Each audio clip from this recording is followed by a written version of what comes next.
Hello, everyone. I'm Rosa Linda Román.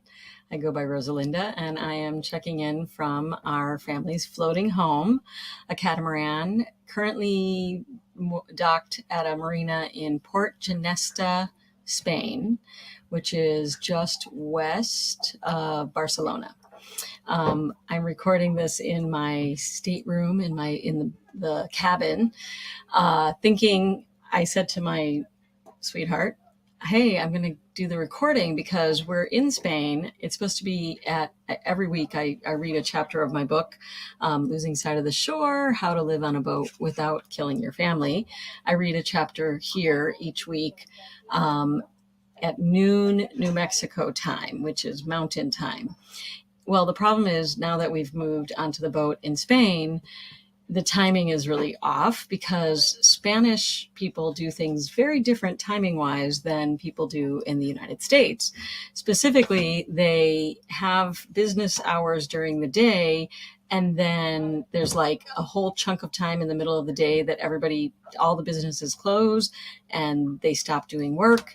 And it's sometimes from like 1 to 4, maybe 4:30, or maybe I don't even know what time it is. But bottom line is, we're used to eating dinner at like 5 or 6 at the latest. Here, everything doesn't even start opening back up again until 7, 8. And we keep going to bed like at midnight. I'm a morning person, so I've been getting up early on one end and then going to sleep late. So I understand why the Spanish people have siestas. All of this to say, it's been a little bit challenging to do these live streams. So I said, well, the family's at the beach and I had just come back from the beach. So I said, I'm going to record this really quickly because they want to go to dinner after this. I am delighted to tell you that my daughter, Hava, just arrived today. My nieces, 4 of my nieces have been here. They flew in from Chicago. 2 sadly left today, but 2 are still here. So we're going to go out to dinner with them tonight. So I was really excited about that. And I thought, well, let me just record this because I don't want to not do my lives. So we're going to do kind of a look live and recording. But it's so funny because I said to my sweetheart, we got back from the beach together, and I said, hey, I'm going to do that recording. And then I swear, he was like, hey, herd of elephants and construction crews, why don't you guys come and let's talk, and I need to holler at the kids and whatever. So I'm laughing. You will probably hear noises, but it is what it is. It's time to embrace the reality of my current situation. So let me just share with you that I'm going to read a chapter of this book, and if it's loud, I apologize. So here we go. This is Losing Sight of the Shore, How to Live on a Boat Without Killing Your Family, Chapter 25, Nannies.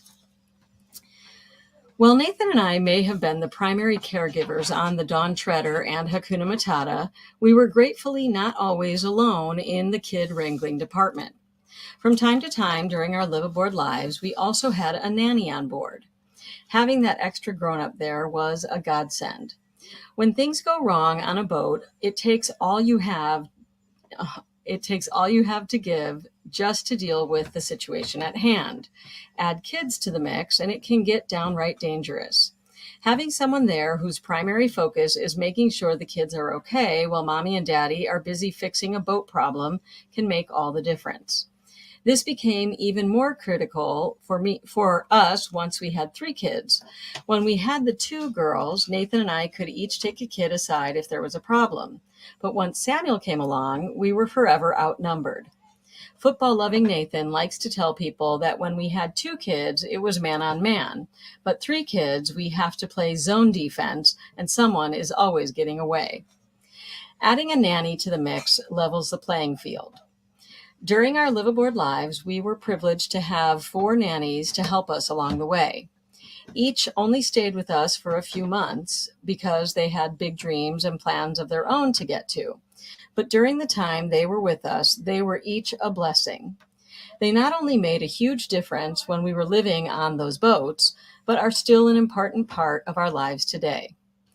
Just this morning, I got a text from our Hakuna Matata nanny reading, reading, There's no way I can possibly discover this song and not share with y'all. This was followed by a crying laughing emoji and a link to a song called If You Ain't Been Aground by Eric Stone, with a chorus that goes, if you ain't been aground, well, you ain't been around. Even seasoned sailors can wind up on the reef. This gave us both a big laugh and took us on a walk down memory lane. The song is about the fact that every sailor worth his or her salt has probably run aground at some point or another. For you landlubbers, running aground is the term for that awful moment when you suddenly, sometimes painfully, realize that you have overestimated the depth of the water that your boat is moving through. Most of the time this happens at low tide when you find yourself accidentally sitting on a sandbar because the water is too shallow for your draft, which is the depth of your boat below the waterline. When this happens, as long as it is just a shallower than expected sandy bottom, which won't let go of your boat, then you do as the above mentioned song suggests, and you just try not to stress because it can happen to the best, and just pray to God that high tide sets you free. Once the tide changes, the water gets deeper and your boat will likely be back on its way without anything more terrible than having the sand rub the barnacles and algae off the bottom of your boat. If, however, what you hit is a reef, then that would be an entirely different matter. Depending on how hard you hit it, you may find damage below the waterline, which would be any boat owner's worst nightmare. Gratefully, whoops, my microphone, 1 second. All right. Gratefully, the running aground incident that Miss Melissa was referring to was of the sandy bottom variety. Here's how Captain Nate remembers it. One of the warnings you always get when you go to the Bahamas is make sure you never enter a channel or approach a new island at night. As a novice Bahamian sailor, you always wonder why that is, because the channels are well marked and you are religiously following your charts. We learned the hard way that there is a very good reason for these warnings. We had been in and out, somebody's yelling up top. We had been in and out of the channel where we had been staying. I'm sorry, the lighting is really dark here. Where we had been staying, give me a second. We had been in and out of the channel where we had been staying many, many times during the day. It was well marked and had a white center line marker and appropriate red and green markers. But one night we were out late watching the sunset and we decided it was no big deal since we had been through there many, many times before. We made it all the way back to the channel to Sea Spray Marina when we arrived just to the port side of the center line marker. I will admit that we were going a little faster than usual because we wanted to get to a football game.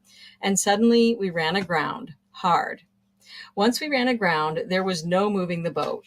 We tried reversing the engines. We tried dropping the anchor to pull us out.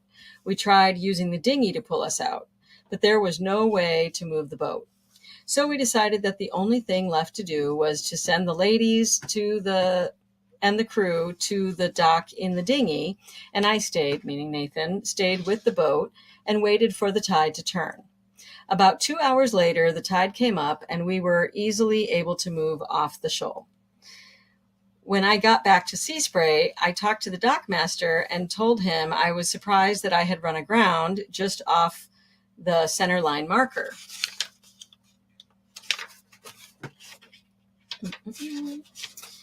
He said, "We don't have a center line marker." I said, "What do you mean?" "It is the furthest out white marker in the... Okay, it's still recording, but I lost myself. So he said, "What do you mean?" "It's the furthest out white marker in the center of the channel." He laughed. "That isn't a center line marker. That's a green channel marker. But when the light went out, we didn't have a green one on hand, so we just put a white one in instead." And now we understand why they say you shouldn't enter a channel in the Bahamas at night. I can tell you There are always stories like this that leave you scratching your head and make for some very interesting adventures along the way. Not just in the Bahamas, but in most places you might take a boat. It is part of the reason you have to stay on your toes and pay attention at all times, and why I was so glad to have that extra grown-up on board to help wrangle the kids. But on that fateful night when Hakuna Matata was stranded on the sandbar, Miss Melissa had another unexpected boating adventure of her own.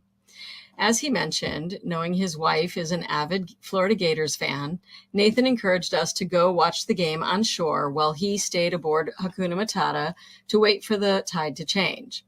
So Miss Melissa, Ahava, Ziva, and I took the dinghy to shore to head to the Abaco Inn. At some point while I was watching the game, Miss Melissa headed back to the boat alone. Here's how she remembers what happened next.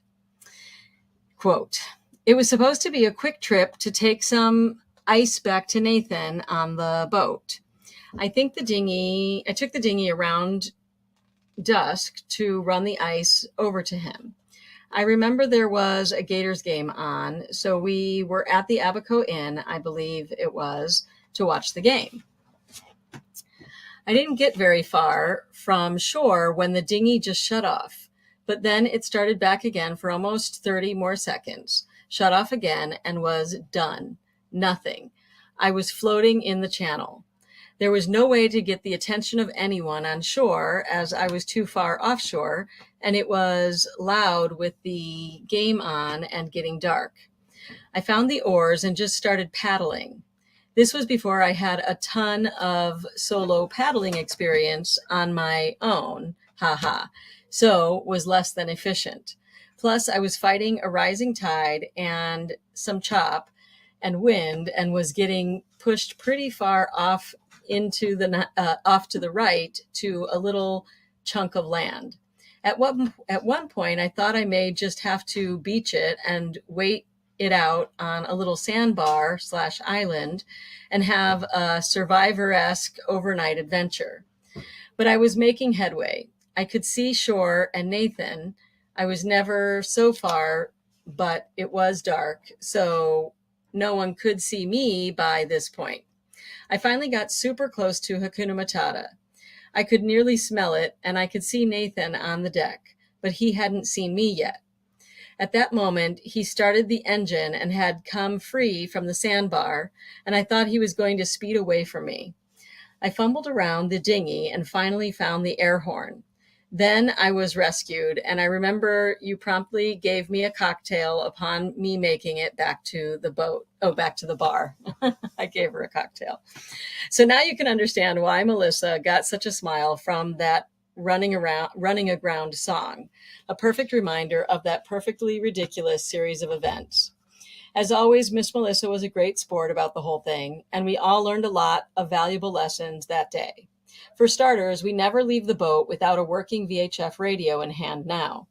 And lights are mandatory on dinghies at night. One on the boat itself, plus a flashlight in hand.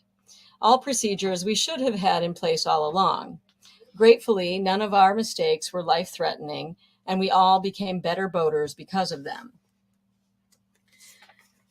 Miss Melissa made us better because of the time she spent with us, and the same could be said for all 3 of the other nannies we had on board. Having a nanny, especially on a boat, can really make a tremendous difference.